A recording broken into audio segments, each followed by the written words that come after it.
Assalamualaikum warahmatullahi wabarakatuh. Bismillahirrahmanirrahim. Alhamdulillahi rabbil alamin. Wassalatu wassalamu ala asrafil anbiya'i wal mursalin Sayyidina Muhammadin wa ala alihi wa sahbihi ajma'in. Subhanaka la ilma lana illa ma 'allamtana innaka antal alimul hakim. Rabbi shrah li sadri wa yassir li amri wahlul 'uqdatam min lisani yafqahu qawli. Amin amin ya rabbal alamin. Alhamdulillah. Nikmat dari Allah Subhanahu wa taala, di pagi yang mulia ini kembali kita dikumpulkan oleh Allah Subhanahu wa taala dalam majlis dan masjid yang penuh barakah. Semoga kehadiran kita di tempat ini menjadi penyebab segala apa yang kita niatkan dikabulkan oleh Allah Subhanahu wa taala. Dan semoga berkah majlis ini Allah taala rubah keadaan kita menjadi keadaan yang lebih baik, sehingga harapannya keadaan itu terus membaik hingga akhir hayat kita ditutup dalam keadaan husnul khatimah bi khairin wal afiyah. Amin ya rabbal alamin. Salawat dengan salam selalu tercurah limpahkan kepada junjungan kita baginda besar Nabi Agung Nabi Muhammad SAW. Tak lupa yang sama kita muliakan para habaib, para alim, para ulama, para kiai, para ustadz, para tokoh masyarakat, wabil khusus kepada keluarga besar susunan ketakmiran Masjid Al-Hilal Banyuwangi yang kami hormati dan kami takdimi. Kita doakan semoga beliau semua diberikan panjang umur oleh Allah Ta'ala, diparingi sehat yang sempurna, zahiran wa batinan, amin ya rabbal alamin. Dan kepada segenap jamaah hadirin hadirat muslimin muslimat, para pecinta baginda besar Nabi Agung Nabi Muhammad SAW. Hadirin rahimakumullah, melanjutkan pelajaran kita. Kembali kita membaca kitab yang berjudul Fusulul Ilmiyah wa Usul Hikamiyah, karya daripada Al-Habib Al-Imam Abdullah bin Al-Haddad. Semoga berbarokah manfaatnya ya. Kemarin terakhir yang kita bahas yaitu adalah bagaimana beliau menjelaskan terkadang seseorang itu bisa mendapatkan pahala dari amal kebaikan itu dengan tiga hal. Satu, dengan dia mengerjakan. Kedua, dia tidak mengerjakan tetapi berniat untuk mengerjakan ketika dia ada halangan untuk meninggalkan pekerjaan itu, atau untuk dia memilih salah satu daripada dua amal yang dia harus pilih satu, tapi pahala satunya tetap dapat karena diniatkan. Kemarin dikasih contoh seperti orang yang dia itu mau hadir majelis, satu sisi dia harus merawat orang tua yang sakit, maka dia tentu lebih mendahulukan orang tua yang sakit. Plus dia niat dalam hati, kalau dia itu sehat, kalau dia itu dalam kondisi normal, artinya orang tua yang sehat, dia akan hadir. Dan dia ada penyesalan ketika tidak hadir tadi, itu ada penyesalan. Maka yang seperti ini, walaupun jasadnya ada di rumah bersama orang tua, pahala majlis tidak dikurangi sama sekali. Atau jenengan yang pekerja, ada rapat, ada keperluan ini, keperluan itu, akhirnya kita mendesak harus datang. Ketika kita melakukan pekerjaan atau aktivitas itu, hati hancur, kepingin hadir, dan niat kalau kapan-kapan keperluannya hilang, dia mau datang. Maka walaupun jasadnya dia mungkin ada di sekolah, mungkin jasadnya dia ada di kantor, itu pahala majelis tidak dikurangi sama sekali. Dan yang ketiga, kemarin bisa mendapatkan pahala tanpa kita mengerjakan juga. Kapan? Ketika kita memang pekerjaan itu tidak mampu kita lakukan. Seperti jihad di Palestina, kita tidak bisa. Mau berangkat tidak bisa, mau terbang ke sana ya tidak mungkin. Maka dengan kita mendukung, kita berdonasi, mungkin kita mendoakan, atau kita mengupayakan. Seperti kita mungkin berusaha bagaimana pihak musuh dananya habis, mungkin dengan tidak beli produk mereka sebagaimana yang difatwakan oleh MUI dan macam-macam, yaitu yang kita usahakan dan niatan kita supaya bisa membantu ikhwanuna fi Palestina. Maka walaupun kita tidak di sana, tapi kita memberikan dukungan, pahala jihad orang-orang di sana tetap diberikan kepada kita. Nah, 3 hal ini kita lakukan. Setelah itu, ketika orang sudah melakukan daripada amal kebaikan, masih ada waktu kosong, Beb, apa yang harus dia prioritaskan? Kemarin diajarkan, kalau memang waktu masih ada yang kosong, maka sibukkan diri Anda dengan mencari ilmu yang bermanfaat. Kemarin begitu ya, mencari ilmu yang bermanfaat. Maka ketika ada waktu kosong dari waktu kita, saya nganggur, Beb, maghrib isya nganggur, atau ba'da isya nganggur, tidak ada kerjaan, urusan clear semua, daripada saya tidur nganggur atau saya lihat TV tidak ada manfaat, cari tempat yang sekiranya kalau sampai duduk ilmunya nambah. Mengisi waktu yang kosong dengan mencari ilmu yang bermanfaat ini, itu adalah afdalul qurubat, itulah amal yang terbaik. Kenapa? Karena dengan kita terus mencari ilmu yang manfaat tadi, akan menjadikan amal yang kita lakukan akan berkualitas di hadapan Allah Subhanahu wa ta'ala. Itu sudah kita bahas panjang lebar ya pada pertemuan yang sebelumnya ya. Semoga diberkahi semua Allah ta'ala ya. Kita akan lanjut ya.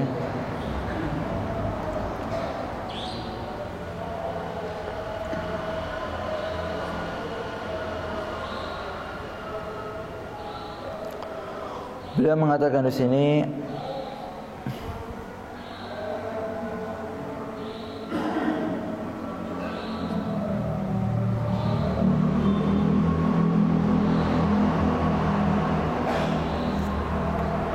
Bismillahirrahmanirrahim.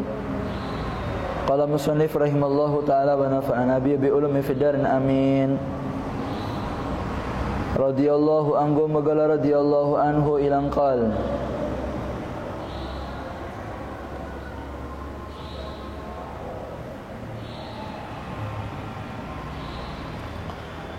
Summa inna minal khairati ma la khatar fihi ibtida wa la intiha ka tahsil ilmi nafi' wal iksar minan nawafil ibadat minas salati wasiyam wa nahwi dhalik fa amsal hadhihi al khairat yanbaghi laka an tas'alaha wa tastamir fi qasdiha wa talabiha bi kulli wajhin yumkinuka wa tastati'u wa minal khairat ma fihi al khatar wa yakhafu ala muta'arrid lahu min al wuqu'i fi shay'in min as-sururi wal mahdurat wa dhalika kal wilayati wa ittikhadil amwali wa nahwi dhalik fa amsal hadhihi al asya' ينبغي للآكل حكيم أن يتعرض لها ولا يسعى لطلبها مخافة أن ينالها منها شيئا يكون فيه هلاكه كما وقع ذلك لكثير تعرضوا لهذه الأشياء فذهب فيها دينهم ودنياهم ووقعوا فيما يسخط ربهم عليهم فيكفيك في الخيرات التي ينالها من وقفها الله تعالى من أرباب الولايات والأموال النية الصالحات بينك وبين الله تعالى إنك إن نلت شيئا منها أو أقمت فيه أن تقوم به لله تعالى وتأمل فيه بمرضاة الله سبحانه وما يقربك إليه فيكفيك ذلك ويكون لك إن الله تعالى بنيتك صالحة مثل ثواب القائمين بها لله مع السلامة من أخطارها وبليتها وقد قال عليه الصلاة والسلام في الإمارة لبعض أصحابه ولا تسأل إمارة فإنك إن أعطيت من مسألة أو وكلت إليها وإن أعطيتها من غير مسألة أعنت عليها وأمر سألب الذي سأل من رسول الله صلى الله عليه وسلم أن يدعو الله له أن يرزق مالا ليتصدق منه ويفعل خير مشهور وفيه أنزل الله عز وجل ومنهم من آخذ الله لئن أتانا من فضله لنصدقن الآية إلى آخر ما قال رضي الله عنه وأرضاه. Bila mengatakan di sini termasuk daripada amalan-amalan yang baik selain kita mencari ilmu yang bermanfaat, yaitu adalah wal iksar min nawafil ibadat minas salati wasiyam. Setelah kita mencari ilmu yang bermanfaat, lalu kita menyibukkan kita punya waktu dengan mengisi waktu-waktu kita mengerjakan amal-amal yang sunnah, baik itu berupa sholat ataupun berupa puasa. Dan yang lebih penting daripada itu, kata beliau, kerjakan hal itu dengan semangat, dengan sungguh-sungguh. Dan jadikan ketika Anda mengerjakan, yaitu mencari ilmu yang bermanfaat, mengisi waktu dengan menyempurnakan ibadah-ibadah yang sunnah, Lalu kita memperbanyak sholat kepada Allah. Sebisa mungkin ada waktu untuk berpuasa, kita berpuasa. Walaupun hanya sebulan 3 kali. Dulu kebiasaan Nabi Muhammad SAW, beliau itu tidak pernah meninggalkan puasa dalam 1 bulan itu minimal 3 hari, yaitu Ayyamul Bid. Kalau beliau itu dalam keadaan sibuk, apalagi ada tamu, itu beliau nggak puasa. 1 bulan minimal beliau puasanya itu adalah 3 hari. Kalau sudah 3 hari ini, sahabat pengertian sudah, tidak dayoh ke kanjeng Nabi karena tahu sekarang posisi Rasulullah dalam keadaan berpuasa. Setelah kita memperbanyak ibadah tadi itu, beliau mengatakan, nah jangan sampai, kata beliau, Anda itu ketika mencari maisha atau kebutuhan hidup, jangan melakukan pekerjaan-pekerjaan yang sekiranya itu bisa berbahaya untuk dunia dan agama Anda, kata beliau. Seperti apa? Seperti orang yang dia itu bekerja dengan pekerjaan yang sebetulnya dia itu memaksa. Contoh, dia tidak bidangnya, atau dia tidak ada kemampuan di pekerjaan itu, atau dia tidak punya modal untuk pekerjaan, lalu maksa. Itu jangan. Kenapa? Sifat memaksa tadi itu akan membuat sibuk kepada hati. Sehingga dikatakan oleh beliau, mencari pekerjaan itu yang paling aqallu khataran, yang paling sedikit resikonya, dan yang paling selamat ketika kita mengerjakannya. Kenapa kita memilih profesi yang seperti itu? Li'alla yatafarraqa qalbu bi umuri dunyawiyah. Supaya kita punya hati ini tidak pecah, tidak tercerai-berai karena sibuk ngurusi pikiran dunia.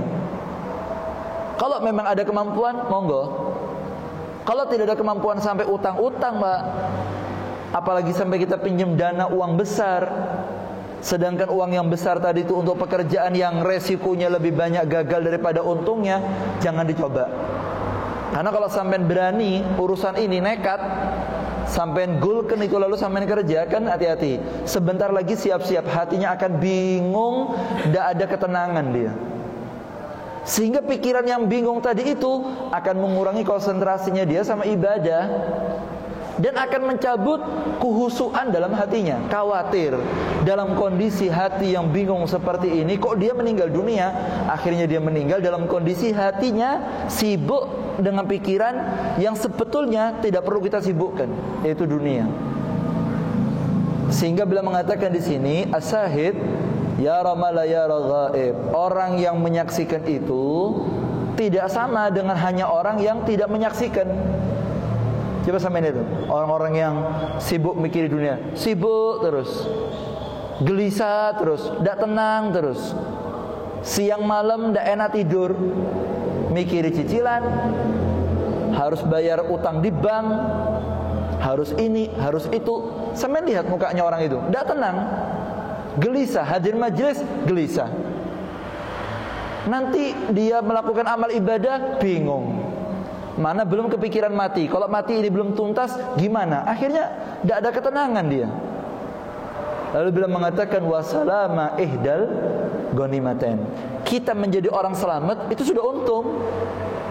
Beb, saya kalau tidak ngambil ini, beb, peluang ini, beb, saya tidak ada untung. Sampai yang tidak ambil itu tapi hatinya tenang, itu lebih untung daripada sampai nekat tapi bingung pikirannya.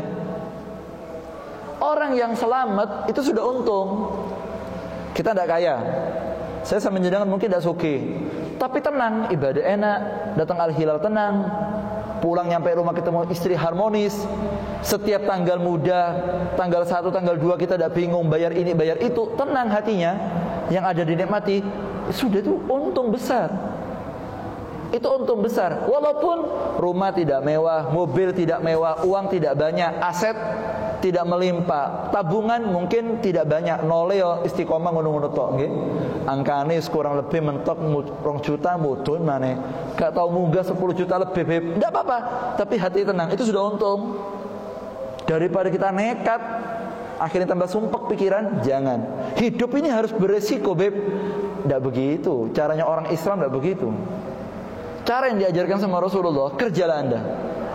Kalau memang sama Allah Ta'ala kapan-kapan jenengan ditakdir kaya, Allah akan buka pintu dan minta, ya Allah, kalau memang pintu untuk saya menjadi kaya itu terbuka, jadikan saya punya hati tidak sibuk, sehingga ketika saya pegang harta pun akan diberikan ketenangan oleh Allah Subhanahu Wa Ta'ala. Termasuk pekerjaan yang beresiko. Apa itu? Seperti dikatakan Habib Abdul Haddad di sini, seperti orang yang dia itu wadalika kal wilayat, seperti orang yang mencalonkan dirinya untuk menjadi wakil daerah. Itu kerjaan resiko, Pak. Dia menjadi wakil rakyat, atau dia mencalonkan dirinya untuk mendapatkan suatu jabatan yang tidak diniati untuk Allah. Kenapa? Pekerjaan ini akan menyibukkan hati, bingung. Apalagi orang yang mendaftar tidak ada keahlian, coba-coba, ojo. Apalagi hanya dapat dukungan sepihak, sampai maju dulu sudah jadi apa enggak katanya. Ini orang tidak ada keahlian, nekat dia maju masang foto. Gambarnya apa beb? Terserah. Seperti ojo al-hilal gitu. Masang bendera kuning, biru, hijau. Dia tidak ahli, pokoknya maju. Dan dia tidak takwa, tidak ada takut sama Allah. Akhirnya dia maju, mau tidak mau sudah. Akhirnya dia terjebak dalam pekerjaannya yang dia pikir dia bakal untung secara duniawi dan akhirat. Tidak untung, tambah sibuk pikirannya. Tambah sibuk pikirannya. Kalau sudah sibuk pikirannya, tidak tenang ibadahnya, tidak khusyuk. Na'udzubillah min dzalik, kata beliau di sini. Apalagi kita ini selain punya jabatan, kemudian atau kita punya pekerjaan yang resikonya adalah ittihadul amwal wa nahwi dzalik. Pekerjaan itu bisa goal kalau pakai nyogok. Nah, jangan. Ini beb, progres saya, program saya, ini saya, proposal saya tembus kalau ada uangnya. Nah, ini kerjaan saya maju, bisa saya kepilih kalau saya nyogok fulan, ngasih fulan. Hati-hati. Yang begini ini tidak ada untungnya sama sekali sampai di akhirat, kata Nabi Muhammad SAW. Walidzalik Rasulullah SAW beliau mengatakan, satahrusuna 'alal imarah wa satakunu nadamatan yaumal qiyamah, kata Rasulullah. Hati-hati, kamu nanti di akhir zaman akan berebut mendapatkan jabatan. Kepingin dipilih sama orang. Itu nanti penyakitnya orang akhir zaman. Kabeh nyalon, tidak punya ahli maju. Dia masuk kerana itu tidak bawa takwa, tidak bawa tahajud, tidak bawa Al-Quran, tidak bawa nyambung sama guru yang soleh. Nekat maju. Semua bisa. Yang dia itu mantan artis kah, yang dia itu mantan penyanyi kah, yang mantan ini, mantan itu, tak bisa maju. Bahkan naudzubillah min dzalik, orang yang tidak sholat sekalipun bisa maju. Akhirnya mereka memimpin, dipikir pekerjaan itu bisa menguntungkan dia, akhirnya dia melakukan hal-hal yang jelek. Naudzubillah min dzalik, kata Habib Abdul Haddad, sampai dia perlu pakai uang, mengeluarkan uang, bayar sana, bayar sini, pakai nyogok sana, nyogok sini. Sudah dapat pekerjaan ngambil uang sana, uang sini, pakai uang korupsi, ini itu. Yang dipikir dia dapat macam-macam, dia dapat kerugian. Dan Rasulullah mengatakan, wasatakunu nadamatan yaumal qiyamah. Kata Rasulullah, orang yang seperti ini adalah mukanya orang yang paling getun ketika bertemu Allah di hari kiamat, kata Nabi Muhammad SAW. Jangan, hidup kita ini pendek. Jangan Anda melangkah ke satu pekerjaan yang beresiko. Ojo, mesti normal wae. Saya sekolahnya memang bidang kelautan, ada keahlian di situ. Monggo, memang jenengan ada keahlian. Saya dalam dunia pendidikan, memang ada keahlian kan? Monggo. Kalau bukan keahliannya jangan maju. Satu. Kedua, kalau pekerjaan yang beresiko jangan maju. Ketiga, kalau jenengan artinya tidak ada keahlian, jangan dipaksa seperti nyalon dan macam-macam. Iki lek wong gak takwa, Pak. Mari ngono mimpin saya kepengin dipilih toh, tidak ada dasar takwa sama Allah Ta'ala. Akhirnya naudzubillah min dzalik, setelah dia masuk pekerjaan itu yang dulunya tidak pernah nyolong, akhirnya nyolongan. Yang dulunya tidak pernah ngambil uangnya orang, sekarang enteng ngambil korupsi seenaknya hati, memalsukan laporan seenaknya hati, uang haram masuk terus. Dia pikir dapat macam-macam. Naudzubillah min dzalik, tidak dapat apa-apa. Memang sudah penyakitnya manusia itu. Yang miskin kepingin kaya, yang sudah punya uang banyak tidak kepingin uang. Kepingin apa? Jabatan. Dari dulu itu sudah. dulu waktu orang-orang yang mendukung Fir'aun, ya, penyihir-penyihirnya Fir'aun, ketika akan ditandingkan dengan Nabi Musa alaihissalam, dukun-dukun ini minta upah sama Fir'aun. Kalau saya berhasil ngelawan Nabi Musa, saya dapat apa on? Kok on beb ya Fir'aun, ya, biasa lah ya. Saya sampai nyeluk Fir'aun kelendi, kan on, le urip kan nyeluk on. On kelendi on, oleh apa aku? Loh, ini perbincangan ini Pak, nego di balik panggung ini, itu diabadikan sama Allah di Al-Quran. Apa katanya Fir'aun?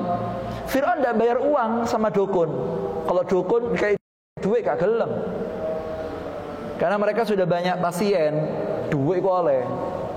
Makanya dukun yang masih ada tarifnya itu kurang sakti Pak. Temenan ini ya. Tapi kalau dukun tanpa tarif itu sakti Pak. Asli, dia bersekongkol sama setan temenanan. Yang masih viral di TikTok, viral di Instagram, itu gak pati sakti, biasa. Sing sakti temenanan ngono. Ini sore wit beringin, mangan kodok gitu, sing keren-keren pokoknya wis, gak ndak terekspos. Iku asli rojone. Meneng ning semak-semak, bambu-bambu, lungguh iku Gundurwo, iku sing get-get itu. Yang tampil di permukaan itu biasa, ndak hebat. Yang hebat itu yang menutup diri. Sama kayak aulia, solihin. Kalau semakin menutup, semakin hebat. Yang tampil-tampil toh ini akeh salah nih biasanya. Dukun ngomong sama Fir'aun, ya apa on? Le aku berhasil lawan Musa, oleh apa aku? Jawabannya apa? Jawabannya Fir'aun apa? Kalau kamu bisa ngalahkan Musa, innakum minal muqarrabin. Kamu tak jadikan, tak kasih kursi parlemen, duduk dekat saya. Dikasih jabatan Pak, jadi DPR ambil Fir'aun. Dari dulu sudah itu. Orang tuh kalau mendukung pasti ada embel-embel kepingin dapat kursi. Qasuudzon bukan, Allah bilang di Al-Quran. Kamu jangan seperti itu, kata Allah Ta'ala. Jangan kamu the best, nyedek-nyedek, geletek kepingin kursi, kepingin dapat apa namanya, bagian. Jangan. Kalau sampai nekat masuk ke ranah itu dan tidak ada keahlian, kecuali orang yang punya keahlian ya, dan dia min ashabi taqwa, monggo. Ini ndak la taqwa wala salat Ramadan rokoan wis ngono wonge naudzubillah min dalik, mendukung maksiat, ahli ya tidak, mari ngono nekat maju, apalagi majunya pakai uang haram, masuk ranah itu, dia akhirnya ketika duduk situ kuasa kebijakannya ngawur, dapat uang naudzubillah min dalik dengan cara yang ndak halal, dipikir dia seneng, demi Allah dia akan rugi ketika bertemu dengan Allah, kata Nabi Muhammad SAW. Jangan masuk ranah ini kecuali memang orang yang diberikan kemampuan dan bertakwa kepada Allah Subhanahu wa taala. Allahumma shalli ala Muhammad. Dulu di zaman Nabi Muhammad SAW itu orang kalau mau dikasih jabatan takut Pak. Rebutan, bukan rebutan nerima, rebutan nolak. Jangan saya sampai jadi gubernur, ojo aku, tidak mau. Sayyidina Abu Bakar itu tidak mau, dipaksa untuk menggantikan Nabi Muhammad SAW. Sayyidina Umar tidak mau, dipaksa sama sahabat, dipaksa untuk nerima. Rebutan nolak, ojo aku, fulan lebih berhak, kamu enggak, fulan lebih berhak, begitu. Karena mereka tahu ini resikonya tinggi nih, resikonya tinggi. Sayyidina Umar mengatakan ketika beliau akan dilantik, apa kata Sayyidina Umar bin Khattab? Hei saudara, kamu tahu tidak, kamu ngasih apa sama saya? Ngasih kursi. Kursi yang kamu kasih saya yaitu Amirul Mukminin, jadi presiden waktu itu. Kalau saya dikasih kursi ini, tanggung jawab saya berat. Kalau seandainya ketika saya mimpin ada satu kambing saja di ujung Madinah Munawwarah itu ada yang kepleset, teblok, aku tanggung jawab dengan hadap Allah SWT. Wedhus siji kepleset, aku tanggung jawab. Ya apa kalau penduduk saya yang tidak sholat, tidak ibadah, saya mau gimana tanggung jawab di depan Allah Ta'ala? Saya nanggung badan saya saja repot, apalagi suruh nanggung seluruh umatnya Nabi Muhammad SAW. Takut, mau jadi itu takut. Semenjak beliau dilantik, semenjak beliau dilantik menjadi seorang amir, menjadi pemimpin, diterima, dilantik, apa yang beliau lakukan? Langsung ke masjid, iktikaf, nangis sama Allah Ta'ala, minta pertolongan. Ya Allah, kalau memang ini jabatan jadi baiknya untuk saya, kasih saya pertolongan. Sejak beliau menerima jabatan sampai akhir hayat tidak pernah tidur. Tidur tidak pernah. Tidak pernah tidur geletak Sayyidina Umar tidak pernah. Terus gimana Beb? Cuma duduk, mantuk-mantuk sedulu, melek meneh seger wis. Ditanya, kenapa antum tidak istirahat? Rakyatnya antum banyak. Kalau saya tidur siang, saya akan mentelantarkan saya punya rakyat. Kalau malam tahajud saya tidur, saya menelantarkan diri saya depan Allah Ta'ala. Kalau saya tidur pagi, gimana kondisi rakyat? Masa bisa semuanya belum baik tak tinggal turu? Apa mana healing? Kau no. Terus luar negeri jalan-jalan ngombe es ning kafe-kafe, oh dah no. Sibuk saya ngurusi wong akeh sak mene. Kalau malam saya tidur. Kalau saya tidur, saya rugi. Saya mau bekal depan Allah Ta'ala. Saya bangun untuk tahajud semua. Jadi saya malam untuk diri saya, pagi untuk rakyat saya. Tidak pernah tidur. Begitu Beb, karena mereka tahu apa yang mereka terima itu. Kenapa sampai sebegitunya? Karena mereka paham kursi apa yang mereka duduki, ini kursi pertanggungjawaban di depan Allah Subhanahu wa taala. Syekh Abdul Haddad bilang, kalau Anda tidak ada keahlian, jangan maju. Ojo, saya ada keahlian Beb, maju. Dan ketika Anda maju pun, di belakang Anda harus ada orang soleh yang siap bimbing Anda. Dan ketika Anda maju di ranah ini, niatkan karena Allah. Dan niatkan jangan sampai ada uang haram walaupun Rp1.000 yang tercampur dengan rezeki Anda ketika Anda masuk dalam pekerjaan ini. Kalau tidak sanggup, mundur. Oh jadi terus no. Ngomong gorong, engkau akhirnya sampai terlanjur masuk, akhirnya sibuk, tidak tenang pikirannya, akhirnya rugi ketika bertemu dengan Allah Subhanahu wa taala. Allahumma shalli ala Muhammad. Bagaimana Sayyidina Umar bin Abdul Aziz? Ketika beliau itu dilantik menjadi presiden, ya, dilantik menjadi presiden, nangis Pak. Tidak ada pesta kemenangan tuh tidak ada. Sampai saya ceritakan ini, gimana orang soleh ketika dapat jabatan sama yang bukan soleh. Ketika mereka dapat kursi jabatan, tidak selamatan. Buatan terus nggih panggung gede, apa naudzubillah min dzalik, ngundang artis terbuka auratnya, la wallah. Ketika mereka sudah dijadikan presiden, malamnya nangis. Anak istrinya dikumpulkan. Sayyidina Umar bin Abdul bilang, "Hei, sekarang saya hari ini jadi presiden. Saya tidak punya waktu lagi untuk keluarga, rakyat saya banyak. Wahai istri-istri, saya tidak bisa istiqomah sama kamu. Biasanya setiap malam saya di rumah terus. Saya setiap malam ada sama kamu, setiap waktu sama kamu. Mulai hari ini tidak bisa, saya harus keliling. Saya harus memperhatikan saya punya rakyat. Waktu saya terbagi sudah. Kalau kamu tidak sabar, ayo malam ini saya cerai. Kalau kamu mau sabar, tinggal sama saya, tapi minta maaf, saya tidak bisa maksimal sama kamu." Istrinya solihah, milih sama Sayyidina Umar bin Abdul Aziz. "Tidak apa-apa mas, sampean jarang sama kami di rumah anak-anak dan keluarga, tidak apa-apa. Yang penting sampean ngemban amanat ini, jangan sampai rugi ketika ketemu dengan Nabi Muhammad SAW." Malam pelantikan tidak ada pesta Pak, yang ada tangis-tangisan sampai subuh. Karena tanggung jawab depan Allah SWT. Dan terbukti sejak beliau itu menjadi presiden sampai akhir hayat, beliau tidak pernah janabat, tidak pernah kumpul sama istri kecuali 1 kali saja. Bertahun-tahun. Kenapa? Sibuk. Dan beliau ketika masih hidup, semua barang yang ada di rumah dikeluarkan untuk rakyat. Beliau hanya punya baju 2. Beliau hanya punya baju 2. Satu yang dipakai, satu yang dicuci. Satu dipakai, satu dicuci. Lainnya untuk rakyat. Takut kalau dia nyimpen harta banyak, apa muka saya depan Nabi Muhammad SAW. Segitunya Beb, enggak. Tidak punya. Bahkan ketika beliau itu janabat, ya janabat, beliau habis kumpul janabat harus mandi besar. Malam beliau pergi ke sungai mau mandi, ditegur sama rakyatnya. Kebetulan ada yang tidak tidur. "Loh, mau apa Pak Presiden?" "Saya mau mandi." "Saya mau mandi." Katanya rakyat tadi itu, "Loh, ini airnya dingin, suhu dingin kayak saiki matahari nato." Kan gitu nggih. Banyuwangi lagi dingin nih kan. Mungkin diparingi sehat bi Allah taala nggih. Ini dingin. Airnya dingin. Kalau sampean masuk sakit, bisa mati sampean. Katanya Sayyidina Umar bin Aziz, "Saya ini janabat, saya butuh mandi. Malam ini saya mau tahajud." Kenapa pada nunggu besok? "Oh jangan, kalau nanti malam mati gimana?"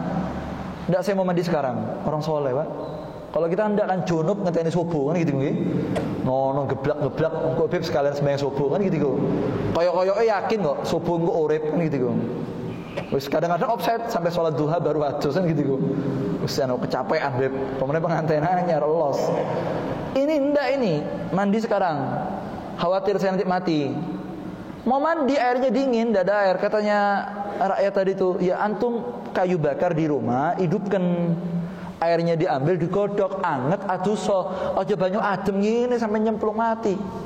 Kata beliau, saya udah punya kayu bakar. Loh, udah ada yang mau dibakar, udah ada di rumah. Kayu bakar udah punya, kalau saya LPG udah punya. Ya sampai utang. Masa negara udah punya uang sampai rojo nih? Rojo iki Pak. Iki presiden iki. Ini presidennya. Masa uang negara kas negara ndak ada? Gaji saya untuk rakyat. Saya hanya ambil sedikit untuk keluarga saya tak kasih rakyat. Saya tidak mau makan uangnya rakyat. Tak ambil untuk keperluan istri sama anak, sisanya saya keluarkan semuanya. Ya sampai utang beli kayu untuk manaskan air sampai pakai. Kata beliau, utang sama siapa? Kalau saya utang tidak bisa membayar terus saya mati gimana? Ya repot kayak gini. Ya repot terus. Ya terus gimana ya saya mandi Pak. Sakit tetap kerja besoknya. Allahumma shalli ala Muhammad. Sampai segitu ya mungkin. Sampai beliau itu saking hati-hatinya ketika menerima amanat ini, setiap beliau itu masuk dalam kas negara, apa ya mungkin di bahasa pemerintahannya apa? Wayani audit gitu ya. Ada istilah itu ya. Biasanya kan ada mingguan atau bulanan itu audit. Pengeluaran, pemasukan, ini itu, programnya sudah berjalan dan belum berjalan, ini itu untuk direkap. Itu kalau beliau masuk tim audit, masuk di Baitul Mal. Baitul Mal itu seperti tempat nyimpan harta di sana. Itu kalau beliau masuk, beliau mesti ketika akan masuk depan pintu tanya, di tempat ini ada parfumnya apa enggak?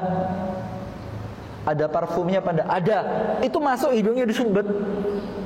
Loh, ditanya kenapa kok hidungnya ditutup? Saya takut nyium bau parfum yang bukan milik saya, ini punya rakyat. Ditutup hidungnya, ditutup. Takut nyium baunya parfum yang bukan haknya dia, ini punya rakyat, ini bukan punya saya. Kalau beliau sudah ngantor, kalau sudah bilang ngantor, nulis-nulis kerjaan, orang datang, imam saya ada perlu. Iki urusan pribadi atau urusan negara? Urusan pribadi mau saya curhatkan. Oke. Itu lampunya, lilinnya disebul. Dipateni, peteng. Lo tanya, kok dimatikan? Ini lilinnya rakyat, pakai uang rakyat. Le kita uripno harus ngomong urusan rakyat. Kalau omongan urusan pribadi, ini harus mati. Karena saya tidak mau pakai harta rakyat untuk urusan pribadi. Sampai lilin dipateni, Pak. Parfum ditutup hidungnya. Kalau beliau sudah selesai menyelesaikan urusan Baitul Mal, audit selesai, tempat yang habis dipakai itu dibeber sejadah, sholat di sana ditangisi. Mudah-mudahan tempat ini jadi saksi baik untuk saya di akhirat ya Allah. Jangan sampai tempat saya kerja ini menjadi saksi saya korupsi, menjadi saksi saya nafsu dengan bawahan, menjadi tempat saya saksi untuk maksiat saya ya Allah. Jangan ya Allah. Mudah-mudahan tempat saya ibadah ini, kerja ini jadi saksi bahwa saya jadi orang yang amanat, sehingga saya untung ketika bertemu dengan Allah Subhanahu wa ta'ala. Sampai segitunya Beb. Ini orang-orang soleh Pak. Ini orang-orang soleh. Artinya orang-orang itu tahu apa yang mereka terima. Ini bukan sekedar diakui orang dapat jabatan. Tidak ikhwani, ini tanggung jawab depan Allah Ta'ala. Nah Habibul Haddad dalam kitab ini mengatakan, ketika anda sudah sibuk dengan ilmu, sibuk dengan sunnah, tapi kan butuh kerja Beb. Kerja. Cari pekerjaan yang sampai memang ahlinya. Kedua, yang risikonya sedikit. Jangan anda masuk dalam ranah dunia pemerintahan, apalagi pekerjaan yang perlu pakai uang, ini itu, sogok sana, sogok sini, ojo. Kalau memang keahlian, monggo. Terus sampean punya orang soleh di belakang jenengan, monggo. Plus sampean termasuk ahlu takwa, monggo. Tapi kalau tidak ada keahlian itu, tidak takwa, tidak ibadah yang baik, apalagi tidak dekat sama ulama yang soleh, jangan maju. Akhirnya sampai tambah bingung pikirannya, tidak stabil, naudzubillah min dzalik, sampai tidak bisa mengendalikan diri, masuk uang haram, akhirnya tanggung jawab di depan Allah. Dan itu yang dikhawatirkan sama Nabi Muhammad sallallahu alaihi wasallam. Paham? Ngantuk, paham? Ya, urusan ini urusan bahaya. Urusan bahaya. Orang-orang dulu tuh urusan ini urusan bahaya, enggak mau, mereka takut. Maju-maju takut. Kalau itu orang takwa, Beb, orang baik lah. Kalau dia itu orang baik, Pak, orang takwa, dia dekat sama ulama yang soleh, termasuk orang yang zuhud, Anda menolak jabatan itu malah salah. Menolak jabatan itu malah salah. Terima. Gimana nih, Beb? Terima. Kalau bukan orang kita yang jadi, tambah bahaya nanti. Tapi yang maju nih yang soleh, yang taat sama Allah Ta'ala, maju. Kalau presidennya kayak Sayyidina Umar bin Abdul Aziz gini, Pak, makmur, Pak. Kalau presidennya model Sayyidina Umar bin Khattab itu tidak tidur, tidurnya cuma mantuk-mantuk tok, makmur, Pak. Gak ngalur ngidul, didampingi bidadari-bidadari dunia terus. Rapat sana, rapat sini, kalau oleh nih. Uang rakyat entek garu-garuan, korupsi triliunan. Ini gimana tanggung jawabnya di depan Allah Subhanahu wa taala? Saking adilnya Sayyidina Umar bin Abdul Aziz itu, diceritakan oleh Abdul Haddad dalam kitabnya Dakwah Utama, saking adilnya beliau itu sampai kambing dan serigala bisa kumpul satu kandang, yang kambing tidak takut mau dimakan serigalanya, yang serigalanya tidak gemes kepingin makan kambingnya. Kenapa? Yang serigala sudah cukup, yang kambing cukup, tenang, bahkan wedus tenang.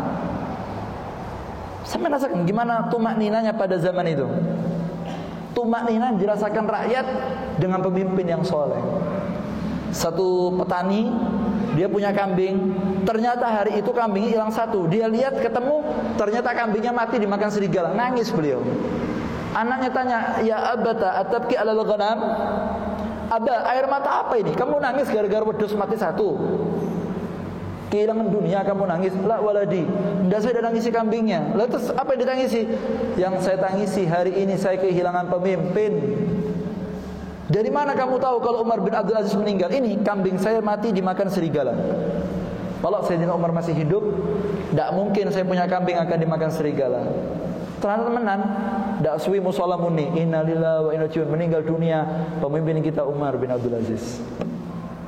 Tenang, umurnya dah sampai 40 tahun. Dan beliau menjabat hanya 2,5 tahun. Ada yang mengatakan 3 tahun. Sebentar. Jadi presiden tidak sampai satu periode, hanya 2 tahun sampai 3 tahun toh. Tapi dalam masa 2-3 tahun ini, rakyat mendapatkan keamanan, tentram, ayam, bahagia semuanya. Kenapa? Karena beliau menjadi orang yang bertakwa di hadapan Allah Ta'ala. Nah, kalau orang yang bertakwa seperti ini, Pak, ketika dia meninggal dunia, pangkatnya tinggi. Karena resikonya tinggi, pangkatnya tinggi di akhirat. Orang-orang yang dia menerima amanat ini, kok dia jujur, sholatnya baik, sama bawahan baik, sama rakyatnya baik, rela berkorban untuk rakyatnya, bukan cari keuntungan tok, maklaran tanah tok, ikit tok, kepingin untung tok, proyekan tok lah. Rakyat yang dipikir. Nah, yang seperti ini, kalau dia meninggal dunia, katakan yang Nabi termasuk orang yang mendapatkan naungan Allah 7 orang. Di antara yang pertama kali yaitu imamun adilun, pemimpin yang adil. Dia yang pertama kali akan disambut sama Nabi Muhammad SAW. Kok sampai segitunya? Karena resikonya tinggi, tapi di balik resiko yang tinggi ada pahala yang tinggi. Dan itu memang diinginkan oleh Nabi Muhammad SAW. Begitu, hati-hati ya. Terakhir beliau katakan di sini, beliau katakan apa di sini? Kalau memang Anda artinya sudah berani maju dalam ranah ini, maka siap-siaplah Anda untuk menjadi orang-orang yang bertakwa di hadapan Allah Subhanahu wa taala. Sehingga dengan insya Allah, dengan benih ketakwaan tadi itu akan menjadi sebabnya orang tadi itu selamat dan akan mendapatkan taufik daripada Allah Subhanahu wa taala. Dan insya Allah nanti pertemuan yang akan datang kita akan membahas untuk orang yang dia itu bekerja lalu dapat rezeki, uang banyak, atau dia yang berharap dapat uang banyak, apakah boleh? Kemudian kalau memang dia sudah dapat uang banyak, sikapnya dia bagaimana? Lalu langkah apa yang paling betul diajarkan oleh Kanjeng Nabi? Apa yang harus dia tempuh? Dan bagaimana supaya dia bisa merawat rezeki yang Allah berikan kepada dia bisa tetap terjaga utuh, berkah? Apa saja yang diajarkan Kanjeng Nabi? Insyaallah kita akan bahas pada pertemuan yang akan datang ke umur setelah fiat ya. Itu monggo kalau di majlis ini ayo yang kerja-kerja kalau sing normal-normal ya Pak ya, yang sampean ada keahlian wis iku ditekuni wis. Ditekuni, kalau bisa dikembangkan dengan cara yang normal, ojo geradakan, kok akhirnya bingung sampean. Iki masuk beb JP 2M, terus engko untungi 5M JP. Mari ngono corona ada. Cetak miringan iki songkok locot ada. Mari tembus 2M wayane bayar bisa ngelu ngalor ngidul diuber wong akhire mangan dedekan digedor dedekan sapa iku padahal tangga ngeten berkatan tegang tok isine wis uripe gak enak blas akhire sithik-sithik nginceng jendela mau keluar was-was mau ini alah kayak gini guys Pak enak al-hilal guyu-guyu mari ngene ngantem kopi kan nggih ada mau nantum gorengan gelegean mulai gitu. Gak ada omah sarapan sampai bojo sampai mesem-mesem ya. Mungkin diparingi sehat ya Allah taala ya. Sarapan, mari sarapan ya sampai nyantai-nyantai ning omah. Mari ngono nyambut gawe, mulai disambut keluarga. Enak wis udah semacam-macam maghrib ngaji melok rutinan, malam sampai tidur nyenyak, malam sebelum subuh bangun tahajud, baca Quran jam 3 malam ambek nangis.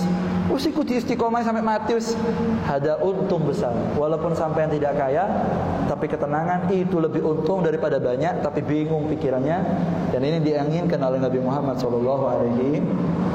Semoga kita dikasih rezeki yang berkah sama Allah. Ya Rabbi buka pintu rezeki untuk kami ya Rabbi. Ya Allah kami minta rezeki bukan untuk nafsu kami ya Allah, tapi untuk anak istri kami ya Rabbi. Ada tanggung jawab, kami punya anak, kami butuh biaya ya Rabbi. Kami punya keluarga, kami butuh biaya ya Rabbi. Ada rumah yang harus kami biayai, ada listrik yang harus kami bayar. Ya Rabbi berikan kami rezeki yang halal dan barokah ya Allah. Jadikan rezeki yang kau berikan kepada kami membantu kami untuk ibadah kami ya Allah. Ya Rabbi urusan kami yang tidak selesai berikan selesai ya Rabb. Kami minta selesai bukan untuk nafsu kami supaya puas tidak ya Allah, supaya kami lebih tenang beribadah ya Rabbi. Ya Rabbi berkah majlis ini angkat segala bala dan musibah ya Allah. Yang datang ke majlis ini dengan pikiran yang tidak tenang semoga pulang ditenangkan pikirannya semua taala. Yang sedih hatinya Allah jadikan hatinya bahagia.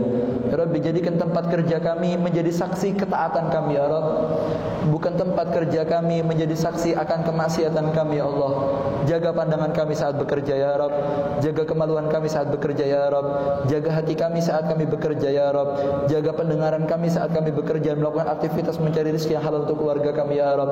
Ya Rabbi cabut di hati kami segala benih hawa nafsu dalam hati kami ya Rabb. Cabut dalam hati kami segala keinginan untuk bermaksiat ya Rabb. Pulangkan dari masjid ini dengan hati yang ibadah kepada Allah Ta'ala, yang semangat dengan beribadah kepada Allah Ta'ala. Dan kita doakan para pemimpin kita yang sekarang mengemban amanat ya Rabbi jadikan ketakwaan dalam hati mereka ya Rabb. Jadikan mereka pemimpin yang peduli dengan kami para rakyatnya ya Rabbi. Hilangkan dari kursi pemerintahan kami orang-orang yang tidak bertanggung jawab ya Rabb. Tunjukkan kebesaran-Mu ya Allah. Orang yang memang naik ke kursi jabatan hanya untuk memperkaya dirinya, tunjukkan kuasa-Mu ya Allah. Berikan kami pemimpin yang taat ya Rabb. Pemimpin yang bisa menyelamatkan orang-orang yang miskin, menyelamatkan orang-orang yang tidak mampu, dan bisa membawa kami dalam jalan takwa kepada Allah Subhanahu wa taala. Ya Rabbi hidayah untuk pemimpin kami ya Rabb. Hidayah untuk ulama kami ya Rabb. Hidayah untuk para pejabat kami ya Rabb. Hidayah untuk para perwakilan rakyat kami ya Rabb. Dan kita minta sama Allah Ta'ala semoga berkah majlis ini Banyuwangi diberikan penjagaan sama Allah Ta'ala. Apa yang diniatkan daripada kebaikan semoga dikabulkan sama Allah Ta'ala. Dan semoga majlis terus makmur di daerah kita. Dan semoga Allah satukan hati para guru kita. Dan kita minta menawi sudah tiba saatnya. Setiap majlis kita minta ini, kalau sudah tiba saatnya kita meninggalkan dunia yang fana, dan itu pasti. Ya Rabbi hari perjumpaan kami dengan malaikat Israel, jadikan saat itu adalah saat kami meninggal dalam keadaan husnul khatimah. Anak kami ya Allah, kalau kami meninggal dunia jaga salat anak kami ya Rabb. Jaga ibadah anak kami ya Rabb. Jaga keluarga kami ya Rabb dalam keadaan taat ya Rabb, sehingga harapan kami bisa berkumpul dunia akhirat sampai di surga selama-lamanya bersama Nabi Muhammad SAW. Amin ya Rabbal Alamin. Wa lakum ya salihal Fatihah. Ya kan ya kan.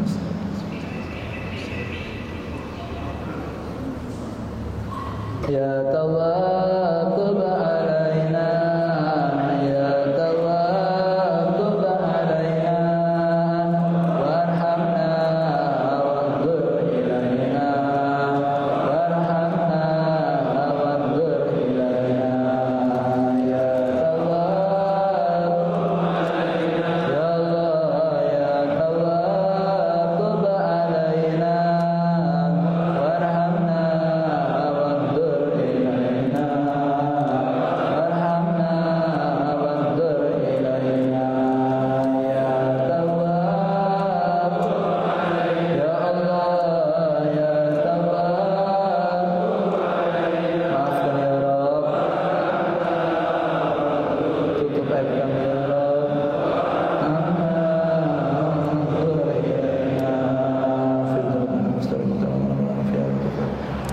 wasallam. Al-Fatihah. Bismillahirrahmanirrahim. Bismillahirrahmanirrahim. Ya kana na'budu wa iyyaka nasta'in ihdinas siratal mustaqim. Waladdallin. Amin ya rabbal alamin. Mugi-mugi itu ilmu yang barokah manfaat. Minta maaf ya karena Al-Fakir terlambat dan pidatonya panjang. Sekali lagi mohon maaf yang sebesar-besarnya. Hadamini wala famikum. Assalamualaikum warahmatullahi wabarakatuh.